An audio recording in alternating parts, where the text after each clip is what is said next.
الرحمن الرحیم. انہوں نے پوچھا ہے کہ مولانا صاحب لوگ کہتے ہیں کہ نکاح ہو اور رخصتی نہ ہو تو 1 سال چند مہینے کے بعد نکاح فاسد ہو جاتے ہیں. غلط کہتے ہیں. نکاح جب ہو جائے تو رخصتی اس وقت بھی ہو سکتی ہے، چند دن بعد بھی.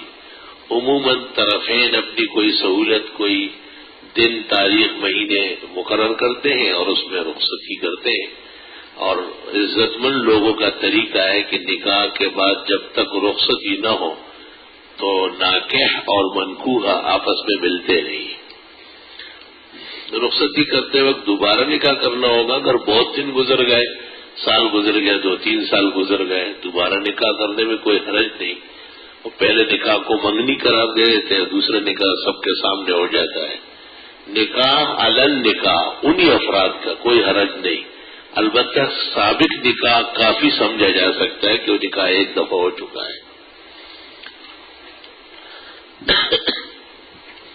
ہمارے اپارٹمنٹ میں جو مسجد ہے وہ اہل حق کی تھی، مگر بعد میں بدعتیوں نے قبضہ کر لیا.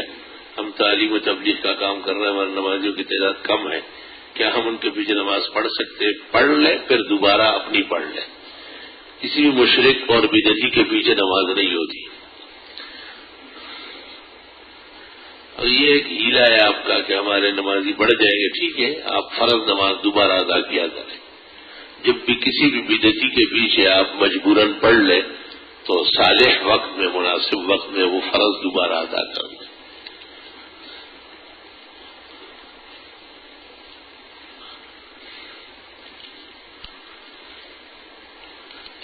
جی، اللہ پاک آپ کو ہمت دے اور آپ کو حق کی حمایت کی توفیق دے. اور آپ کا وہ جذبہ جو آپ نے کاغذ میں لکھا ہے، میں دعا کرتا ہوں کہ بہت جلد اللہ تعالیٰ آپ کو سرخرو فرمائے اور آپ کی وجہ سے وہ مسجد، اللہ کا گھر، ناکارہ لوگوں کے پنجے سے نجات پائے. ایک بیوہ خاتون اپنی بڑی بیٹی اور داماد سے ناراض تھی. بات چیت نہ تھی. چھوٹی بیٹی اور داماد کے پاس رہتی تھی. انہوں نے وصیت کی کہ میرے مرنے پر بڑی بیٹی اور داماد کو میرا چہرہ نہ دکھایا جائے. ان کے انتقال پر ایک دوسری رشتہ دار خاتون کے کہنے پر بڑی بیٹی کو چہرہ دکھایا گیا. اب وہ خاتون پریشان ہے کہ میں نے مرحومہ کی وصیت کے خلاف کیا ہے. بات یہ ہے مرنے کے بعد کی ماں کا چہرہ دیکھنا کوئی ضروری نہیں. اس خاتون نے اگر دل و جان سے معافی مانگی ہے تو اس کو چاہیے کہ وہ اپنی مرحوم والدہ کو زندگی میں راضی کر لیتی. اس قدر اس کو ستایا اور دکھ پہنچایا کہ اس نے آخرت میں داخلے سے پہلے وہ بھی اس سے بائیکاٹ برقرار رکھا. علماء تو کہتے ہیں کہ گناہ کی وصیت پر عمل بھی گناہ ہے. بائیکاٹ لمبا کرنا اور یہ کہنا کہ میرا بیٹا پلنگ کو ہاتھ نہ لگائے، میری بہو قریب نہ آئے اور میری بیٹی میرا چہرہ نہ دیکھے، بیٹی کی شرمندگی اور ذلت کے لیے اتنا بہت ہے کہ ماں جیسی عظیم ہستی اس سے اس قدر تکلیف و دکھ پا کے چلی گئی. باقی جن لوگوں نے دکھایا ہے اس میں کوئی حرج نہیں.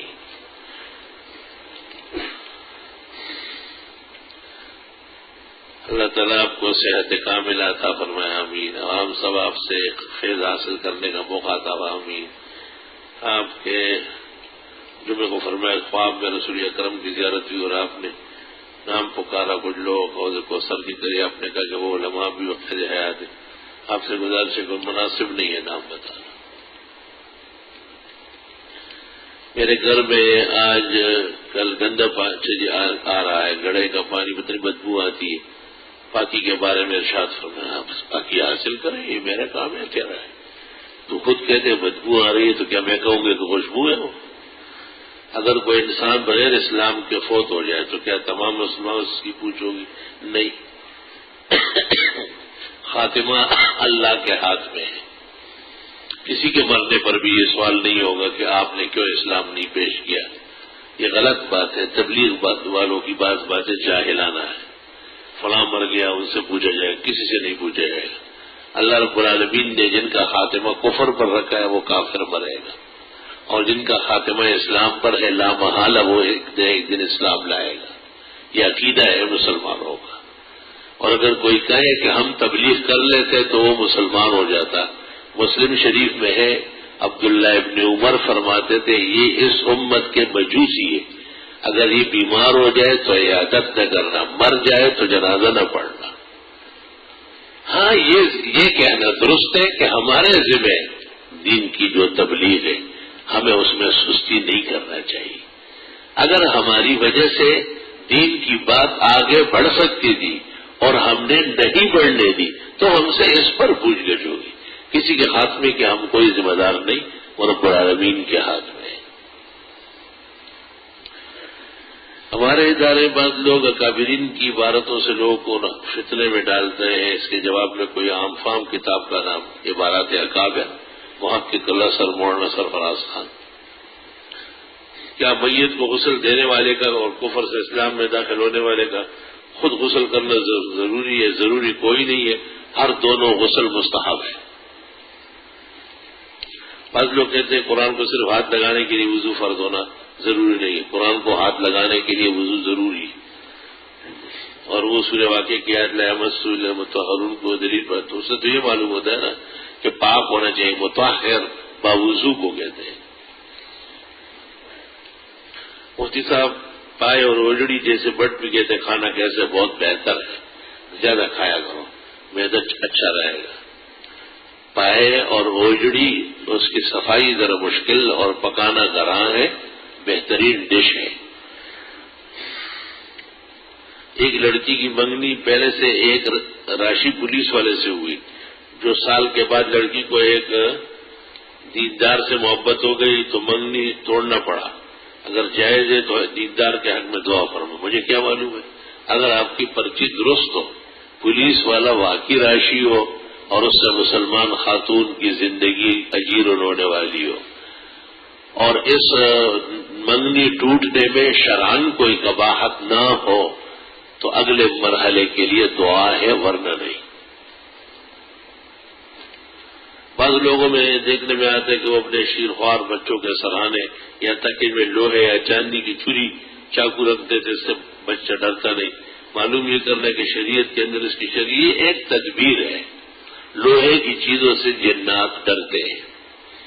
بہتر یہ ہے کہ چھرا چاقو یا لوہے کی چیز پر آیت الکرسی 101 مرتبہ پڑھ کر دم کر دے، اور وہ چاقو چھری سب کو نظر نہیں آنا چاہیے، تکیے کے اندر چھپا لے اس کو، اور ایسا پیک کر لے کہ کبھی کسی کو چبھ نہ جائے. درست اور صحیح. حیدرآباد میں مستقل کاروبار ہے، ہم ہفتے کے دن جاتے ہیں اور جمعرات کو واپس ہوتے ہیں، جبکہ مستقل رہائش ہماری کراچی میں. اب پوچھتے ہیں کہ حیدرآباد میں ہم نمازیں پوری پڑھیں گے، یا نماز میں آپ کوشش کریں کہ جماعت کے ساتھ پڑھے اور پوری پڑھیں. اگر حیدرآباد میں آپ نے کوئی رہائشی مکان لیا ہے کرائے پر جس کا مہینہ بھر آپ کرایہ دیتے ہیں تو پھر شاید آپ وہاں مقیم ہو جائے. اور اگر اس طرح کوئی رہائش کا ارادہ نہیں ہے، صرف کاروبار ہے اور پکی رہائش کراچی میں، تو پھر آپ جب بھی حیدرآباد میں رہیں گے تو آپ مسافر ہوں گے. الا یہ کہ کبھی آپ کہیں کہ اس ہفتے کراچی نہیں جانا ہے اور میں نے کم از کم 15 دن قیام کرنا ہے تو، اور اگر 15 دن قیام آپ نے نہیں کیا، نہ آپ کا کوئی ارادہ ہے، تو مسافر رہیں گے. اگر حیدرآباد میں آپ نے کوئی دکان کوئی مکان کرائے پر لیا ہے، ظاہر مہینے کا تو نہیں ہوگا، سال بھر کا ہوگا، پھر آپ جس دن جائیں گے تو نیت کر لیں کہ میں نے ہو سکتا ہے 15 دن ٹھہر لوں، تو آپ مقیم ہوتے جائیں گے، ورنہ نہیں ہوں گے، مسافر ہی رہیں گے. میں دودھ کا کام شروع کرنے جا رہا ہوں. منڈی سے دودھ کلو میں ملتا ہے اور گھروں میں لیٹر سے دیا جاتا ہے. اس کا نقصان 2 سے 1/2 کلو بنتا ہے. ایسی صورت مجھے کیا کرنا چاہیے؟ اگر پیسے بڑھاتا ہوں تو پبلک نہیں آئے گی، اگر پانی ملاتا ہوں تو ضمیر گوارا نہیں کرتا. مناسب راستہ بتائے. یہ تو دودھ والوں سے پوچھے، میں دودھ کا کوئی کاروبار نہیں کرتا. یہ دودھ یہ بتائیں گے آپ. ناجائز کی اجازت میں کیسے دے سکتا ہوں؟ اگر کسی شوہر کے اپنے سالی سے غلط انداز میں ملنا جلنا ہو، اگر کسی کے شوہر کے اپنے سالی سے بات نامناسب حد تک پہنچ جاتی ہو تو ایسی صورت میں بیوی حرام. بہت سارے فقہا کہتے ہیں کہ نکاح ختم ہو جائے گا. کیا یہ بات درست ہے کہ آپ نے ایسے شخص کا جنازہ پڑھانے سے انکار کیا جو مقروض تھا؟ جی ہاں، امامت آپ نے نہیں فرمائی. اور صحابہ سے کہا تم پڑھ لو. تو ایک صحابی صف میں آیا اور انہوں نے کہا آپ جنازہ پڑھا لیں، اس کا قرض میں ادا کر لوں گا. کہ آپ نے ادا فرما دیا. بخاری مسلم کا معتبر اردو ترجمہ کون سا ہے؟ بہتر ہے کہ حضرت شیخ مولانا زکریہ محدث سارانپوری ثم مہاجر المدنی والمتوفى بها ان کی تقریر بخاری آپ نے ہے.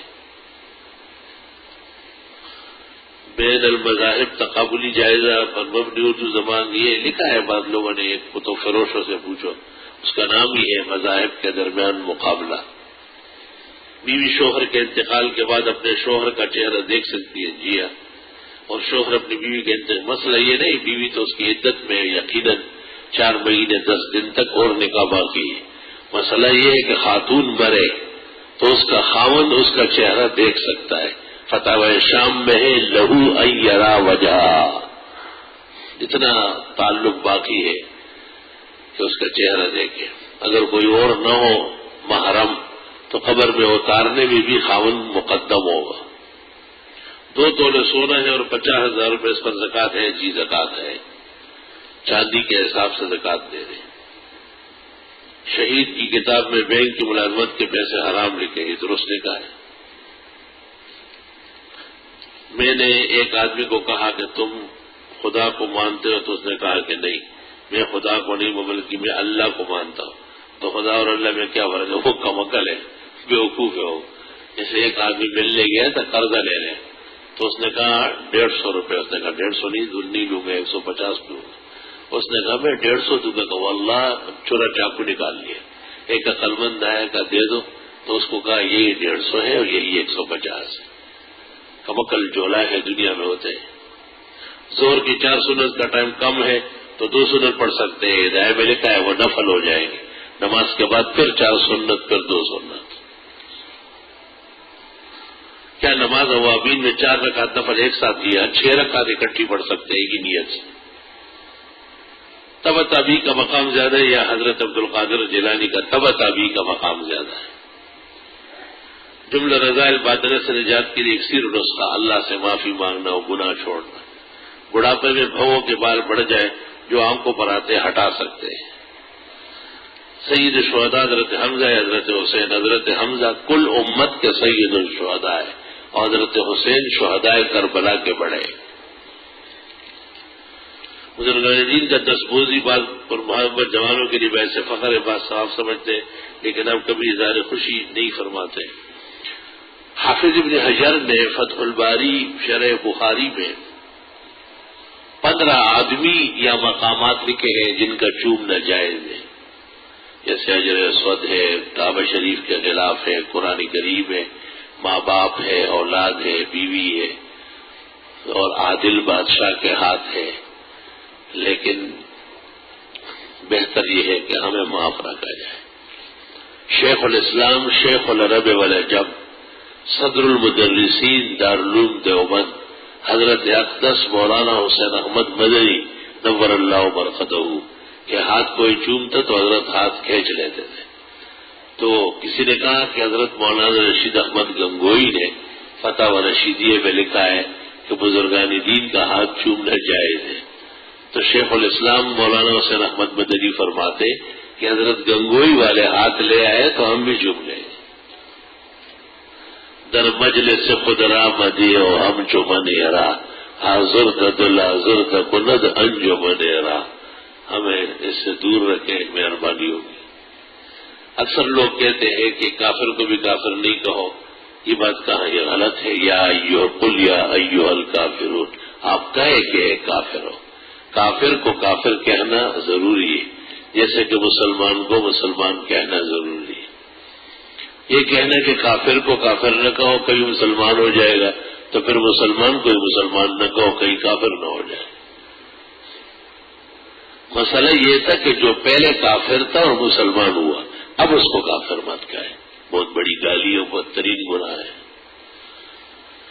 اللہ تعالیٰ آپ کی عمر میں خیر میں برکت دے. آمین. آپ کا سایہ ہم پر تا دیر قائم دائم رکھے. آمین آمین. جزاکم اللہ. اللہ تعالیٰ سب حاضرین اور ان کے غائبین کی عمروں میں برکت دے. اللہ تعالیٰ سب کو صحت توانائی نصیب فرمائے. نیا مکان تعمیر کیا جاتا ہے تو کالے بکرے کا صدقہ کیا جاتا ہے، اور اس جانور کا خون مکان کی بنیادوں میں ڈالا جاتا ہے۔ یہ دونوں باتیں غلط ہیں۔ بکرا تو صدقے کا کالا نہ ہو، وہ تو خود ہی بلا ہے، تو نجاست دور کرنے کے لیے اگر کوئی نجاست ہی استعمال کر لے تو بڑا کم عقل آدمی ہوگا۔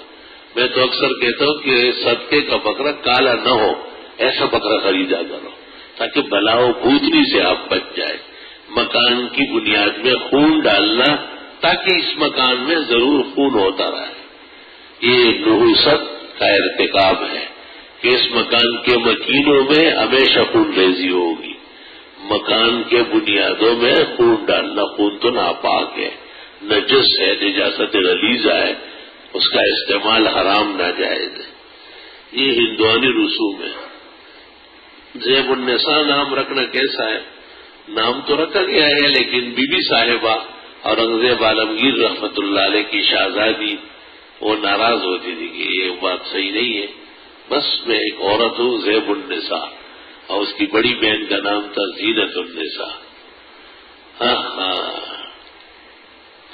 وہ شعر میں کہتی ہے، دختر شاہم ولے کے دروب فقر آوردام، زیب زینت بس ہمینم نام من زیب النساء۔ میں بادشاہ کی بیٹی ہوں لیکن میں فقیر نہیں ہوں، میرا قصور یہ ہے کہ میرا نام زیب النساء رکھا گیا ہے۔ ہائے ہائے کیا متقی و پارسا تھی۔ میرا سوال یہ کہ عورت اور مرد کی نماز میں کیا فرق ہے؟ بہت فرق ہے۔ جو فرق مرد اور عورت میں، آپ کو کوئی عورت اپنی جیسی نظر آئی کیا، یا اپنے آپ کسی عورت کی طرح نظر آنے لگا؟ مرد کے سر پر پگڑی ہے اور عورت کے سر پر دوپٹہ ہے۔ مرد کھلا پھرے گا، خاتون پردے میں رہے گی۔ مرد امام بنے گا، مؤذن بنے گا۔ مسجد میں آئیں گے خواتین، نہ امام بن سکتی نہ مؤذن، نہ ان کی جماعت جائز ہے۔ تو اس سے تو صاف ظاہر ہے کہ عورت اور مرد میں فرق ہے، ان کے طریقہ کار میں بھی فرق ہے، استنجا اور وضو میں بھی فرق ہے، اسی طرح ان کے تمام معاملات میں تو نماز میں بھی فرق ہے۔ وہ قرات بالجہر نہیں کرے گی، آہستہ کرے گی، وہ ہاتھ بہت دور تک نہیں اٹھائے گی، نیچے تک رکھے گی، اور وہ ہاتھ سینے پر باندھے گی، اور مرد ناف کے نیچے یا ناف کے اوپر باندھے گا۔ فرق یقیناً ہے۔ عورت اور مرد کی نماز کا فرق کا انکار کرنا کمعقل پن، حدیث اور فقہ سے بے خبری۔ جو کہتے فرق نہیں ہے وہ کمعقل ہے، ان کے لیے ہدایت کی دعا کریں۔ تفصیلات کے لیے ہمارے بزرگ اور مخدوم المجتہد فی المناظرہ حضرت مولانا محمد امین صاحب اکاڑوی نور اللہ مرقدہ کی کتاب مرد اور عورت کی نماز کا فرق ملاحظہ ہو۔ میرے روپے میں برکت نہیں ہوتی، جبکہ صدقہ بھی دیتا ہوں، لوگوں کے کام بھی آتا ہوں، کام میں رکا، پتہ نہیں کیا برکت کس کو کہتے ہیں۔ پہلے برکت پہچان لو، ایسا نہ ہو کہ برکت نام کا کوئی آدمی ہو اور آپ کا خیال یہ ہو کہ میرے گھر ہی آ جائے۔ میرے ابو اور میرے نانا سخت علیل ہے، اللہ صحت عطا فرمائے۔ الحمدللہ رب العالمین، نستغفرک اللہم ونسألک السلام والعافیہ، لا الہ الا اللہ وحدہ لا شریک لہ الملک ولہ الحمد وعلی کل شیء قدیر۔ جن لوگوں نے اپنے مرحومین کا ذکر کیا اللہ ان کی بخشش فرمائے، جن کے بیماران ہیں اللہ تعالیٰ انہیں صحت شفا دے، جن کے کام و روزگار میں برکت کا فقدان ہے اللہ اپنے خزائن احسان سے برکتیں، نعمتیں، خوشیاں عطا فرمائے، جنہیں اور کوئی رنج اور غم ہے اللہ ان کو مداوا دے، جو اور کسی الجھن پریشانی میں ہے اللہ ان کی دستگیری فرمائے۔ ہمارے بزرگ ساتھی طارق سدوزئی کی ہمشیرہ چند روز پہلے وفات پا گئی ہے، دعا فرمائے اللہ تعالیٰ مرحومہ کی مغفرت فرمائے، اور طارق بھائی اور ان کے جملہ سوگواروں کو حق سبحانہ و تعالیٰ صبر و اجر عطا فرمائے۔ ربنا آتنا فی الدنیا حسنہ وفی الآخرۃ حسنہ وقنا عذاب النار، وصلی اللہ تعالی علی خیر خلقہ محمد وآلہ وصحبہ اجمعین برحمتہ۔